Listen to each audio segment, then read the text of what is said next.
we have special guests in the studio. Pierce? Coach Grim and Derrion Grim, it's great to have you guys here.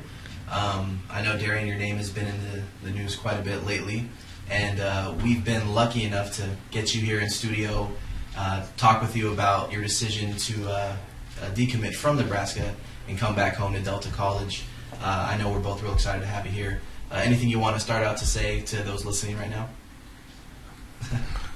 No, not really. There's not much I really need to say at the moment. All right. So I'll start us off. Just jump right into it. What do you feel really pushed you away from Nebraska? Obviously, I'm not trying to be like, oh, what pushed you away? But what made you come back home to say, I'm going to play here at Delta College, coming from Division I with Nebraska, but really coming back home to kind of prove yourself? I don't think you need to prove yourself to Stockton. 2,000 yards over 2 seasons. We paid heavy attention to that. I know last season a lot. But what do you feel you wanted to prove to Stockton and to the Mustangs, this team, coming back from Nebraska? Well, I did. The main reason, I wouldn't say the main reason, but one of the reasons why I did leave Nebraska was because of the uncomfort. I wasn't very comfortable at the school, and when I was in the recruiting process there, I kind of rushed it, and I just took my official there. Had spent 2 days there, not really looked into what I was going to get myself into, and I just committed there. So that's one of the things. That is one of the reasons why I did come back. And when I do come play for Delta and I go through the recruiting process again, I will take a longer time to make my decision. So it will be a perfect fit for me. And Latef, can you answer some questions about this? You're a Delta guy. You know the programs very close. You know all the coaches there at Delta. Was this just the perfect fit, or how did you guys come up with this decision to go to Delta? Well, after he left Nebraska, he turned to me and asked, he was like, Dad, what should we do in this situation? I said, this is totally going to be your decision. And it was kind of weird. So I blinked my eyes, and literally he was at Delta, and he said he was enrolled, and he had some classes going and already had practice and had a helmet, and it was number 17. And so I said, oh, the ball's already rolling. And, like I told him, I'm just proud for him just to be able to make a decision like this at 17. I mean, a lot of kids just go through the process and just stick it out, even though they're not happy with whatever decision they had made at that time. But with him coming to Delta, I mean, for his little brother, and I've even heard people in the town say they look forward to coming and watching play, and they're going to support. And, for me, it's just funny. I was like, man, it's the same path I took. Left a D1 school, came here to Delta, and, one and done. And that's the goal. That's the plan, get his AA, and more importantly, enjoy the process and, have fun with some guys that he grew up with. Yeah, and it's not a bad place to be. You're there surrounded by a coach who's been there for 15 plus years, and Coach Gary Barlow, a Delta guy like you, Latef. Correct. Coach Doug Murray, who has deep roots here in Stockton now. He's one of the best guys. People around love that guy. And Coach Brian Gray, which you're close with. So It makes the perfect decision. Plus the offense is it's fun to watch. Well, yeah, that's another thing. I mean, I think that appealed to him. And I think he can answer this for himself, but anybody that watched the numbers, you see that there's going to be 2 or 3 receivers that'll probably go for 1,000.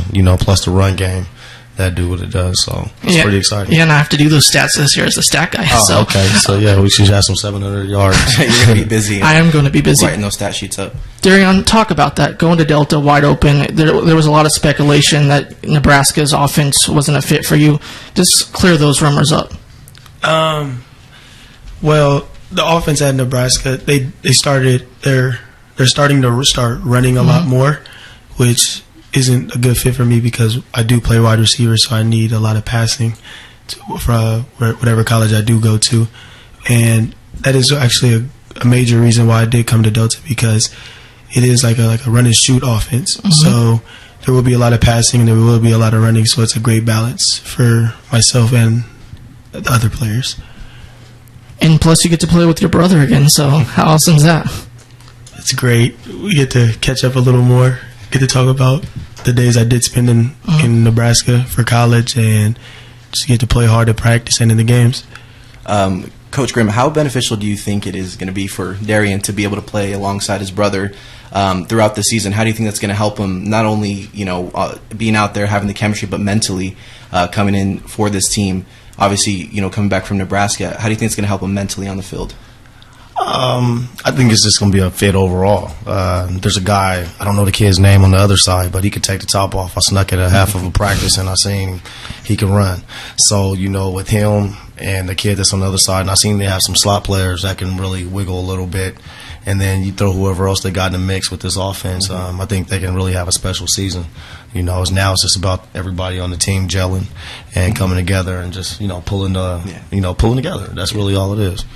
And Derrion, what kind of personal goals are you setting for yourself this year coming into Delta for your hopefully your one and done year? What kind of personal goals are you setting for yourself to achieve towards the end of the season?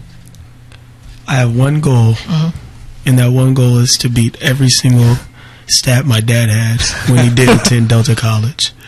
That's my personal goal. I like that. We're talking to Derrion Grim and Coach Latef Grim right here on KXVS Sports tonight. Well, let me ask you, Coach Grim, how do you feel about that? Setting that? Do you think that's a good goal right there? Hey, I mean, are you rooting for him to beat that goal? I hope he does, because then that puts him up there in the All-American, JC All-American status. So I mean, so now, guarantee I'll put that on his mind every morning that. Starting this Saturday, if he doesn't have enough catches, I'll be letting him know you still need X amount of yards and touchdowns and different things like that. So it'll be fun in that sense right there. But, that's a great personal goal. And then, like I told him, I said, make sure you sit down with your teammates, man. And this is a great time for you to learn how to be a leader. And, you have great other All-Americans on the other side of the ball. Whereas practice should be competitive, everything should be competitive, and, see how far you can take the team. I understand personal stats, but the main thing I want to see them do is win more games than I did. And that's would be important to me, and see if they can go to a bowl game, possibly a national championship. And with your dad mentioning gelling with the other players, having that chemistry to really get you guys that big goal of winning as a team, national championship, as you were mentioning, who are some of the guys on this team that you've been able to talk to and be around a lot already that you feel will be able to help you out there on the field, that you can turn to? Say you have one bad play and you kind of mess it up a little bit, you turn to him and say, hey, I need some guidance here, help me out a little bit, my head's kind of out of the game. Who are some guys that you can turn to for that? Well, I still don't know their names too well. So a couple of people that I can turn to is Mark Russell, one of the slot receivers. He has helped me throughout this time with the offense, and he's still helping me whenever I'm out there, and he just comes and talks to me through the play and the concepts, which helps me grasp it a lot better. And the two quarterbacks, and I don't know their names by heart, so numbers 12 and 7. Jake Pruitt and Joey Lopes. Thank you. I'm around campus a lot of times. Yeah. Those two actually today during practice, they were helping me a lot because today was my first day in pads where I was actually running plays and all that. They would come up to me, talk to me about the play, what I can and can't do, and stuff like that. So those are three major players that do help me throughout the practices and help me learn the offense. Coach Grim, you've been through this. You said you went to Delta. Take us through the process, though, for Derrion this year. As somebody who's done this, what do you do as a player to get ready like this? It's a quick turnaround, so you just got to be mentally dialed in. I told him the best reference I can give you is the Derby horse, and the reason that the Derby horse has the flanks over the eyes is because if you take them off, then it's all over the place. But because it has the flanks, it just keeps it going straight ahead. And I told him he has to be dialed in. That's the only way you'll be able to do one and done, because he has to get 40-something units. And is it possible? Very. But you got to buckle down and stay focused on the things that you're just trying to do. So that's what I told him. That's what I did when I had my time here. I just dialed in, went to class. And when I wasn't in class, I was doing football. If I wasn't doing football, I was training to get prepared to go to the University of Pittsburgh. And yeah, University of Pittsburgh, leaning towards that way. We'll move a little bit on to a personal side. I know somebody you're close to, one of your former teammates at University of Pittsburgh, and Yogi Roth. He said he loved you, by the way, in a text message I sent him earlier today saying you guys were going to be on here. Just talk about learning from those guys. Yogi is one of them. He said he learned a lot from you. He said he actually you showed him soul music, so that makes sense. That makes sense. Yeah, we was just a big family out there, and that's what I'm telling him about the process this time around. Make sure when you go on your trips or whoever you're looking at in this recruiting process, you want to feel like a family. And that was a family atmosphere. Yogi was a walk-on, and this kid came in, he just busted his button. You know, I'm a grinder, so when I seen him wanting to grind and do the extra, we kind of just clicked like that. And then years later, we down the road when Pete Carroll had went to SC, I got a chance to hook back up with him, and you know, during that whole little run, we all kind of hung out and different thing. And now he's big time, and he's all over the world, going to Europe and different places like that. So it's pretty sweet, man, to see that a young dude that, you know, came in just as a grinder has turned out to make a bestseller in a book. And you know, this dude is just doing a lot for them. Yeah, man. Oh, he's killing it in the broadcast in the Pac-12. You know, just killing it. My favorite young analyst, and the guy knows quarterbacks too because he works with Elite 11 guys. Oh, that's his thing. I know. Yeah. So that's pretty awesome. Life in a Walk's a great documentary he made with his father. So everybody should check it out. But I know, Pierce, you want to ask Derrion some Dragon Ball Z questions, maybe? Let's get into we'll just go into personal with you for Dragon Ball Z. Not just not Dragon. We'll talk about Dragon Ball Z, not Dragon Ball GT or any of that, right? Real quick. Thank you. Let me ask you. From the show Dragon Ball Z, who would you say your personality on the field matches up best with from that cartoon, from that anime? The way you go out there and you just completely dominate on the field. Who do you feel, which character do you think really embodies the type of player that you are? The person, the character that I think that I am in Dragon Ball Z would have to be Goku. And I'm not just saying that because he is the main character of the show, but I'm saying that because every time Goku does hear about somebody stronger than him, he always gets excited. And whenever I hear about, or my dad tells me, or the players tell me, or the coaches tell me that there's somebody like the #1 corner that I'm about to play against, or this corner is really good, he has this amount of stats and all that other stuff, I get really excited. And I just get super happy. Like, I get anxious to play against him just to see how strong, or not how strong, but how good he really is. And Goku's always happy. Goku's always smiling in a fight, whatever he's doing, and that's how I am on the field, on and off. I'm always smiling, always happy and cheerful. So I think I'll say I'm Goku. You couldn't have answered that any better, because he does mention it for those of you who are not familiar with Dragon Ball Z too much. Goku, he's just really, like you mentioned, a fun, happy guy, and he's a guy of sacrifice as well too, where he will do anything to get, you know, his friends over, his team over, to get to that ultimate goal of basically, in their case, saving the world, but winning games out there for you. For this season, are you too familiar with the schedule right now? Who you got coming up, rivals, and maybe things like that? Oh, no, not that familiar. Okay, so let me ask you from your high school days then. Who was your Frieza in high school? Frieza? I'd just say the corner from Downey. Corner from Downey? Yep. I would say he's Frieza. Like, what kind of troubles did that certain player give you? In the beginning of the game, he did trouble me with. It was the trash talking, and whenever he would tackle me, he would try to like poke me in my eye and stuff like that type of thing. But you know, had to go Super Saiyan and had to whoop on him throughout the rest of the game. I like it.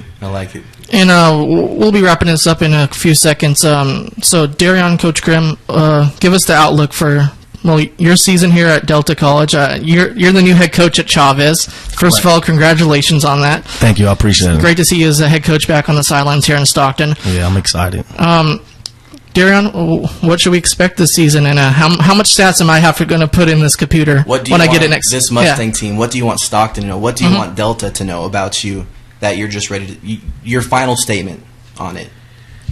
Something I can't answer at the moment. We're just gonna have to wait till the end of the season and see what God has planned for me and my teammates. And Coach, how's the season? What's the expectation over there at Chavez?